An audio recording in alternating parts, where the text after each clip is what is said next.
ಗಂಡ ಎಂದರೆ ಹೀಗಿರಬೇಕು. ಗಂಡ ಎಂದರೆ ಹೆಂಡತಿಯ ಗುಲಾಮನಲ್ಲ. ಹೆಣ್ಣಿನ ಪ್ರೀತಿ, ವಿಶ್ವಾಸ, ಘನತೆ, ಗೌರವ ಆಗಿರಬೇಕು. ಒಂದು ಚಿಕ್ಕ ಹಳ್ಳಿಯಲ್ಲಿ ಚಿಕ್ಕದಾದ ಸುಂದರವಾದ ಒಂದು ಸಂಸಾರವಿತ್ತು. ಅದರಲ್ಲಿ ಗಂಡ ಹೆಂಡತಿ, ಒಂದು ಗಂಡು ಮಗು ಹಾಗೂ ಅತ್ತೆ, ಇವರದು ಒಂದು ಸುಂದರ ಸಂಸಾರವಾಗಿತ್ತು. ಹೆಂಡತಿಯಾದವಳು ಅತ್ತೆಯನ್ನು ತನ್ನ ತಾಯಿಗಿಂತ ಹೆಚ್ಚಾಗಿ ನೋಡಿಕೊಳ್ಳುತ್ತಿದ್ದಳು. ಆದರೆ ಒಂದು ದಿನ ಗಂಡ ಹೆಂಡತಿ ಹಾಗೂ ಮಗು ಇವರು 3 ಜನ ಹೊರಗಡೆ ಹೋಗಿದ್ದರು. ಇದನ್ನು ನೋಡಿ ತಾಯಿಗೆ ಸಹಿಸಲು ಆಗಲಿಲ್ಲ. ಸಂಜೆಯಾಯಿತು. ಇವರು ಮನೆಗೆ ಬಂದರು. ಆಗ ತಾಯಿಗೆ ಎಲ್ಲಿಲ್ಲದ ಕೋಪ. ಆದರೂ ಮಗನ ಮುಂದೆ ಕೋಪವನ್ನು ತೋರಿಸದೆ ತಾಯಿ ಸುಮ್ಮನಿದ್ದಳು. ಮರುದಿನ ಮಗ ಆಫೀಸಿಗೆ ಹೋದ ಮೇಲೆ ಅತ್ತೆ ತನ್ನ ಸೊಸೆಯ ಜೊತೆ ಸಣ್ಣ ಪುಟ್ಟ ವಿಷಯಗಳಿಗೆಲ್ಲ ಜಗಳವಾಡುತ್ತಿದ್ದಳು.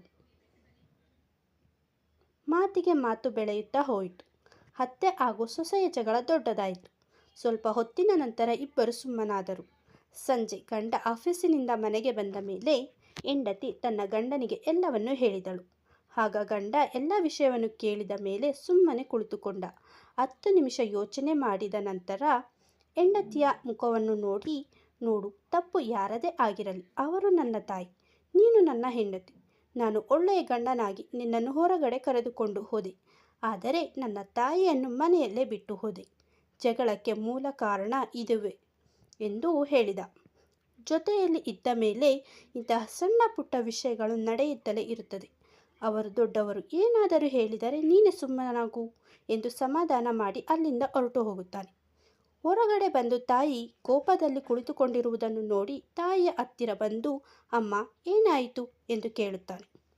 ಆಗ ಆತನ ತಾಯಿ ಕೋಪದಿಂದ ತನ್ನ ಹೆಂಡತಿ ಮಾಡಿದ ತಪ್ಪುಗಳನ್ನೆಲ್ಲ ತನ್ನ ಮಗನ ಹತ್ತಿರ ಹೇಳುತ್ತಾಳೆ.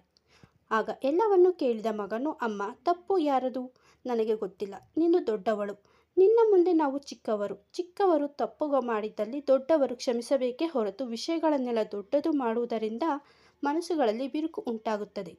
ಅವಳು ಹೊರಗಡೆಯಿಂದ ನಮ್ಮ ಮನೆಗೆ ಬಂದ ಹೆಣ್ಣು, ಪ್ರತಿಯೊಬ್ಬರನ್ನು ಬಿಟ್ಟು ಬಂದಿರುವವಳು. ಅವಳ ಇಷ್ಟ ಕಷ್ಟವನ್ನು ನಾವಲ್ಲದೆ ಬೇರೆ ಯಾರು ನೋಡುವರು?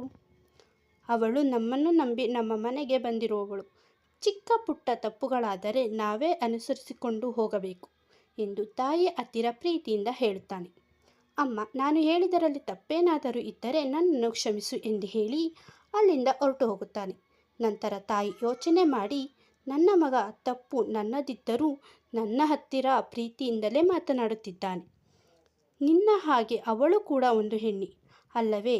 ಅವಳಿಗೂ ಆಸೆ ಆಕಾಂಕ್ಷೆ ಎಲ್ಲವೂ ಇರುತ್ತದೆ ಅಲ್ಲವೇ? ಮರುದಿನ ಅವರಿಬ್ಬರು ಖುಷಿಯಿಂದ ಮಾತನಾಡಿಕೊಂಡು ಇರುವುದನ್ನು ನೋಡಿ ಆತನಿಗೆ ಖುಷಿಯಾಗುತ್ತದೆ. ಸ್ನೇಹಿತರೆ, ಇಲ್ಲಿ ಅರ್ಥ ಮಾಡಿಕೊಳ್ಳಬೇಕಾದ ವಿಷಯವೇನೆಂದರೆ, ತಾಯಿ ಕೂಡ ಹೆಣ್ಣೆ, ಹೆಂಡತಿ ಕೂಡ ಹೆಣ್ಣೆ. ತಾಯಿ ಜನ್ಮ ಕೊಟ್ಟರೆ ಹೆಂಡತಿ ಜೀವನವನ್ನು ಕೊಡುತ್ತಾಳೆ. ಒಬ್ಬರನ್ನೊಬ್ಬರು ಕೂಡ ತಾಳ್ಮೆಯಿಂದ ಅರ್ಥ ಮಾಡಿಕೊಂಡು ಹೋದರೆ ಜೀವನದಲ್ಲಿ ಸುಖವಾಗಿರಬಹುದು. ಜೀವನದಲ್ಲಿ ಯಾವುದೇ ಸೇಡು, ಸಿಟ್ಟು, ಮನಸ್ತಾಪ ನಿಮ್ಮನ್ನು ನರಕದಲ್ಲಿ ಇದ್ದಂತೆ ಮಾಡುತ್ತದೆ. ನೀವು ಏನೇ ಮಾಡಲು ಹೋದರೆ ಅದರ ಬಗ್ಗೆ 10 ಬಾರಿ ಯೋಚನೆ ಮಾಡಿ. ಮನುಷ್ಯ ಅಂದ ಮೇಲೆ ಇದು ಆಶಾಜೀವಿ. ಕೆಲವೊಮ್ಮೆ ನಮ್ಮ ಎಲ್ಲ ಆಸೆ ಕನಸುಗಳು ತ್ಯಾಗ ಮಾಡಬೇಕಾಗುತ್ತದೆ. ನೀವು ಒಂದು ಮಾತು ನೆನಪಿಡಿ, ಬೇರೆ ಅವರಿಂದ ಏನನ್ನು ಬಯಸಬೇಡಿ. ಬಯಕೆಗಳು ದುಃಖಕ್ಕೆ ಕಾರಣ. ನೀವು ನಿಮ್ಮ ಕರ್ಮವನ್ನು, ನಿಮ್ಮ ಕರ್ತವ್ಯವನ್ನು ಪ್ರಾಮಾಣಿಕವಾಗಿ ಮಾಡಿ ಖುಷಿಯಾಗಿರಿ. ಸ್ನೇಹಿತರೆ, ಈ ಮಾಹಿತಿ ನಿಮಗೆ ಇಷ್ಟವಾಗಿದ್ದರೆ ವಿಡಿಯೋಗೆ ಒಂದು ಲೈಕ್ ಮಾಡಿ, ಶೇರ್ ಮಾಡಿ, ಹಾಗೆ ಚಾನಲ್ಗೆ ಸಬ್ಸ್ಕ್ರೈಬ್ ಆಗಿ. Thanks for watching.